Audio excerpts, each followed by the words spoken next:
ఎప్పుడైతే నేను మస్జిద్కి వెళ్ళానో ఆ మస్జిద్లో ఎలాంటి విగ్రహం లేదు, ఎలాంటి ఆకారం లేదు, ఎలాంటి చిత్రపటం లేదు, ఒకే సృష్టికర్త అయినటువంటి దైవాన్ని మాత్రమే వారు ఆరాధిస్తున్నారు.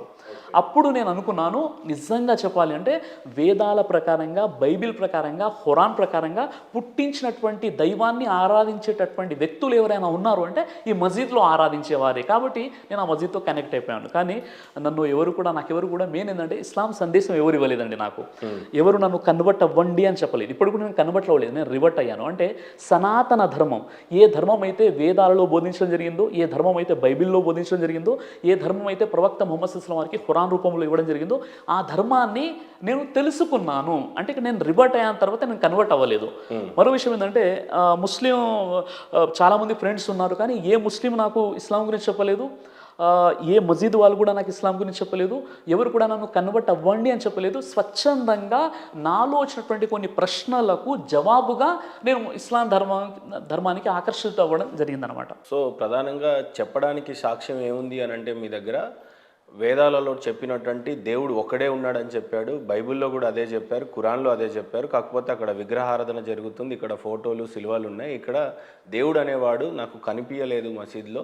కరెక్ట్గా ఏ రకంగా అయితే నేను అనుకున్నానో దేవుడిని అదే రకంగా ఆరాధన జరుగుతుంది, కాబట్టి నేను మతం మారాను అని అంటున్నారు. అంతేగాని లేఖనాలలో కానీ ఏదైనా అధ్యయనాల్లో కానీ ఎక్కడైనా మిమ్మల్ని బాగా అట్రాక్ట్ చేసి మీ సాక్ష్యాన్ని చాలా ప్రాపర్గా లాంచ్ చేయాలి అని అంటే మీరేం చెప్తారు? సరే, ఇప్పుడు నేను మళ్ళీ అదే చెప్తున్నాను, నేను ఇక్కడ మత మార్పిడి చేసుకోలేదు. నేను సనాతన ధర్మంలోనే ఉన్నాను. ఏ ధర్మం అయితే వేదాల ప్రకారంగా, ఏ ధర్మం అయితే బైబిల్ ప్రకారంగా, ఏ ధర్మం అయితే ఖురాన్ ప్రకారంగా, అంటే ఏ దేవుడైతే ఆది నుండి కూడా ప్రవక్తలకు ఇస్తున్నటువంటి ధర్మం ఉందో ఆ ధర్మాన్ని నేను తెలుసుకున్నాను. అంటే నేను రివర్ట్ అయ్యాను తర్వాత తప్ప నేను కన్వర్ట్ అవ్వలేదు. సో మీ సాక్ష్యం కేవలము విగ్రహారాలను చూశాను ఇక్కడ చూడలేదు అనేదే సాక్ష్యమా? కరెక్ట్గా ఏమైనా మర్చిపోతున్నారా? ఒకసారి క్రాస్ చెక్ చేసుకోండి. సరే, ఇప్పుడు ఇస్లాం ధర్మాన్ని మీరు ఎందుకు యాక్సెప్ట్ చేస్తారంటే 1,00,000 కారణాలు ఉండవచ్చు. అందులో ప్రధానమైనటువంటి ఒక కారణం చెప్పాను. ఇస్లాం ధర్మంలో ముఖ్యంగా నేను ప్రారంభంలో నేను చూసిన విషయం ఏంటంటే, ఇక్కడ ఇస్లాం ధర్మంలో రాజు అయినా, రైతు అయినా, ధనవంతుడైనా, పేదవాడైనా ఒకే వరుసలో నిలబడి నమాజ్ చదువుతాడు. ఎలాంటి తారతమ్యాలు ఉండవు. అదేవిధంగా ఒకే కంచంలో అందరూ కూర్చొని భోజనం చేస్తారు. మస్జిద్లో నమాజ్ చదివేటప్పుడు అందరూ కూడా భుజానికి భుజం, పాదానికి పాదం కలిపి మస్జిద్లో నిలబడి నమాజ్ చదువుకుంటారు. అక్కడ కూడా ఎలాంటి వ్యత్యాసం అనేది మీకు కనబడదు. ఎలాంటి కులాలు, ఎలాంటి అక్కడ తారతమ్యాలు, విభేదాలు, భేదాలు అనేవి ఇస్లాంలో ఎక్కడ కూడా కనిపించవు అనమాట. అందరూ మానవులంతా సమానమే.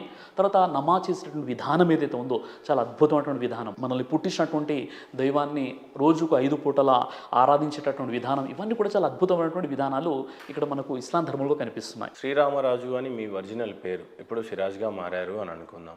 మీ అమ్మ నాన్నల పేరు ఏంటప్పుడు? సార్, మా నాన్న పేరు శ్రీరామాంజనేయులు, మా అమ్మ పేరు చంద్రకళ. వాళ్ళు ఇప్పుడు కూడా వాళ్ళు ఫాలో అవుతున్నారు. నేను తెలుసుకున్నటువంటి ధర్మాన్ని నేను ఫాలో అవుతున్నాను. కాబట్టి ఇప్పుడు నా ఫ్రెండ్స్ ఎవరైతే ఉన్నారో, మా మదర్ ఎవరైతే ఉన్నారో అందరు కూడా నన్ను రాజు అని పిలుస్తారు. నేను పలుకుతాను. సరే, బాహ్య ప్రపంచానికి ఏమున్నా మీ ప్రొఫెషనల్ ప్రపంచానికి వచ్చేసరికి మీకంటూ కొన్ని ఐడి ప్రూఫ్లు కేటాయించబడతాయి. సో మీరు ఏ మతాన్ని సూచిస్తూ మీ సర్టిఫికెట్స్ని తయారు చేసుకున్నారు? ఇస్లాంలో మీ పేరు సిరాజ్ ఉంటే మరి అమ్మ నాన్నల పేరు అదే ఉంచారా, మార్చారా? అదే పేర్లు ఉన్నాయండి. ఖచ్చితంగా యాక్సెప్ట్ చేస్తారా? అలా ఎక్కడైనా ఎక్కడ ఆపలేదా? ఏదైనా వీసా దగ్గర, ఫ్లైట్ టికెట్స్ దగ్గర అలా మీకు పేర్లు అలాంటి ప్రాబ్లం ఏం లేదు. ఓకే, అవే పేర్లు ఉన్నాయి. సో ఇప్పటికీ వాళ్ళు అదే ఉన్నారు కాబట్టి మీరు ఎప్పుడేమో ఇస్లాంని స్వీకరించారు. కాసేపు అంతే అనుకుందాం, మీరు సనాతన ధర్మం అనండి, నేను ఇస్లామీ అని అంటాను. సో ఇప్పుడు అమ్మ నాన్నలు అనేది హిందూగానే ఉన్నారు ఇంకా స్టిల్. సో వాళ్ళు నరకానికి వెళ్తారు కదండి. మరి వాళ్ళు ఏకదేవ ఆరాధన అంటే ఇప్పుడు మా మదర్ అయినా ఫాదర్ అయినా ఏకదేవ ఆరాధన, పుట్టించినటువంటి దైవాన్ని వాళ్ళు ఆరాధిస్తున్నారు. ఏకదేవ ఆరాధన చేస్తున్నారు వాళ్ళు. అంటే ఇంకా మీ అమ్మ నాన్నలు మీ దృష్టిలో విగ్రహారాధన చేస్తున్నారు, కానీ మీ దృష్టిలో వాళ్ళు ఖచ్చితంగా నరకానికి వెళ్తారు అని తెలిసి కూడా మీరు ఏ రకంగా మనోవేదన ఉంటుంది కదా, కంపల్సరీ నా తల్లిదండ్రులు పోతారు. ఇక్కడ మహమ్మద్ ప్రవక్త పీస్ ఆఫ్ ఆన్ హిమ్, ఈయనని నమ్మకపోతే ఖచ్చితంగా నరకానికి వెళ్తారు అనేది రాస్తుంది ఖురాన్లో. ఈయన ద్వారానే ఉంటుంది అనేది కూడా కొన్నిసార్లు ఉంటుంది. ఖురాన్లో మొహమ్మద్ ప్రవక్త వారిని నమ్మితేనే స్వర్గానికి వెళ్తారు, లేదంటే నరకానికి వెళ్తారు అంటే ఖురాన్లో ఎక్కడ ఉంది? నేను ఇంకోసారి రిపీట్ చేస్తున్నా, ఖురాన్లో మహమ్మద్ ప్రవక్తని ఈయనని తెలుసుకొని ఈయన ద్వారా స్వర్గానికి గేట్ దగ్గర అనుమతి ఉంటుంది, ఉండదు, అది కూడా లేదు. సెక్యులర్ దేశం అంటే ఏంటి ఉద్దేశం? అంటే అన్ని కులాలు, అన్ని మతాలు సమానం అని చెప్పి ఒక నమ్మకం. ఎవరన్నారు ఆ మాట? మన మతాన్ని ప్రేమించాలా, పరమతాన్ని. అది ఎవరన్నారు ఈ మాట? ఎవరు చేస్తున్నారు? పెద్దల నుంచి వస్తుందని. పెద్దలంటే ఎవరు? మన పూర్వీకులు, అది ఎక్కడి నుంచి ఎప్పటి నుంచి? అంటే మన తాతలు వాళ్ళ తాతలు. అవి ఏం కాదు, అంత దూరం వెళ్ళకు నువ్వు. మీ తాత కూడా ఉమ్, కాదు, మీ నాన్న అంతే, మా అయితే అంతే. అవును అవును ఈ పదం ఎప్పుడు పెట్టారు? కేకే మహమ్మద్ గారి పేరు తెలుసా? విన్నాం. ఆర్కియాలజిస్ట్. ఉమ్, ఆయన ఏం చెప్పారు తెలుసా? India is secular because Hindus are majority. Just think opposite. If Muslims are majority can India stay secular? Minority state country. కాదు. ఒకవేళ హిందువులు మెజారిటీ కాబట్టి ఇండియా సెక్యులర్ కంట్రీ. ఒకవేళ ముస్లిమ్స్ మెజారిటీ అయితే ఇండియా సెక్యులర్ కంట్రీగా ఉంటుందా? ఈ క్వశ్చన్ ఎవరిదే? నాది కాదు, కేకే మహమ్మద్ గారిది. సత్య అవ్వదు, అవునా? దానికి రుజువు ఏంటి? పాకిస్తాను. దానికి రుజువు ఏంటి? బంగ్లాదేశ్. దానికి రుజువు ఏంటి?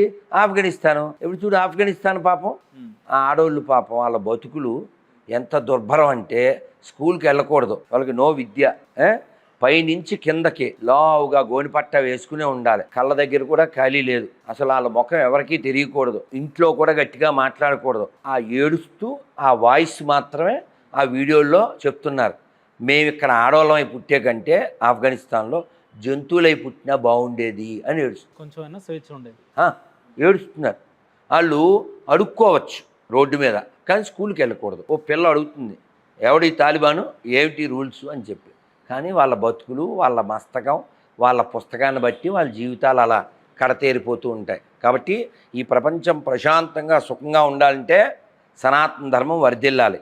ఇప్పుడు ఈ మధ్య హిమాచల్ ప్రదేశ్లో ఒక చేప ఫాసిల్ అంటారు, తెలుసు కదా, శిలాజము దొరికింది. వీడియో కూడా ఉంది, కావాలంటే నీకు మళ్ళీ పంపుతా. అది ఎవరో వేరే కంట్రీ వాళ్ళు ఆ పరిశోధన అంతా చేస్తే ఆ చేప యొక్క ఫాసిల్, దాని వయస్సు 4.5 మిలియన్ల సంవత్సరాలు. ఎందుకు చెప్పాను ఇది అంటే, ఏదో ఈ దిక్కుమాల పుస్తకాలు ఒకటో రెండో రాసుకుని అందులో ఉన్నదే సృష్టి అని ఏ ముష్టిగాడు చెప్పినా అది అబద్ధం అని చెప్పడానికి. ఈ సృష్టి చాలా పూర్వం నుంచి ఉంది.